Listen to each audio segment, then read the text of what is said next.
அல்லேலூயா. Cinema பார்க்குறவங்களுக்கு, short film பார்க்குறவங்களுக்கு, இச்சையை பார்க்குறவங்களுக்கு, அல்லது மன்னித்தம் பார்க்குறவங்களுக்கு, ஜெபிக்காம இரவு முழுவதும் யூடியூப் பார்க்குறவங்களுக்கு, வாட்ஸ்அப்பை போட்டி பாரி மனைவியை கட்டுப்பிடிச்சு உண்மை கொடுக்குறவங்களுக்கு, ஃபேஸ்புக்கை தரவங்களுக்கு, இன்ஸ்டாகிராமில் மற்ற வீடியோ போடுறவங்களுக்கு, இன்ஸ்டாகிராமுக்கு உள்ள போய் பார்க்குறவங்க போராட்டம் மாதிரியான. இப்போ புரியுதா? அபிஷேகத்தை இழந்தவனும் பரிசுத்தத்தை இழந்தவனுக்கும் போராட்டம் வராது. பிசாசு நல்ல சுகமா வச்சு கட்டில மேல வச்சு 24 மணிக்கூர் பிரியாணி அழுவையும் கொடுத்து நல்ல கும்முகுமான் கொடுத்து பாராட்ட தலைகளை கொண்டு வச்சப்போம். ஏன்னா போராட்டம் வரும்போதுதான் கண்ணு திறக்கும். ஏன் எனக்கு ஏன் இப்படி நடக்கு?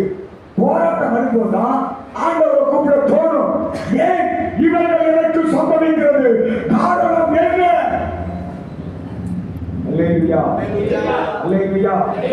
அதுல போராட்டம் இல்லாதவங்களை பார்த்து போராட்டம் வராங்க. போராட்டம் இல்லாதவங்களுக்கு பரிதாபப்படுங்க. ஐயோ இந்த சாமி எங்க போறது தெரியல, நல்ல சாமியா நல்ல சாமியா தெரியலையே. என்னை போல இப்படி இருக்க பேர் என்ன? சவாரி போட்டு அவன் நல்லவன் பணி யோசிக்காங்க. வெள்ளை வெள்ளை போட்டு வெள்ளை வெள்ளை மாதிரி மாதிரி யோசிக்கிறாங்க. நல்ல வேலையா சொன்னாங்க. நான் உங்களுக்கு சொன்னேன் என்னதான் சிரிக்கிறது பேசு கொஞ்சம் பாவிட்டு சிரிக்க நோயாக்கு போய் அல்லேலூயா. உற்சாகம் நல்ல சொல்லுங்க. அல்லேலூயா. போராட்டம் பரிசுத்தத்தை இழந்தவனுக்கு வராது. பரிசுத்த பாதையை நடக்காதவனுக்கு போராட்டம் வராது. பரிசுத்தத்தை விட்டு ஓடி போறவனுக்கு போராட்டம் வராது. தரிசனத்தை இழந்தவனுக்கு போராட்டம் வராது. அபிஷேகத்தை விட்டவனுக்கு போராட்டம் வராது.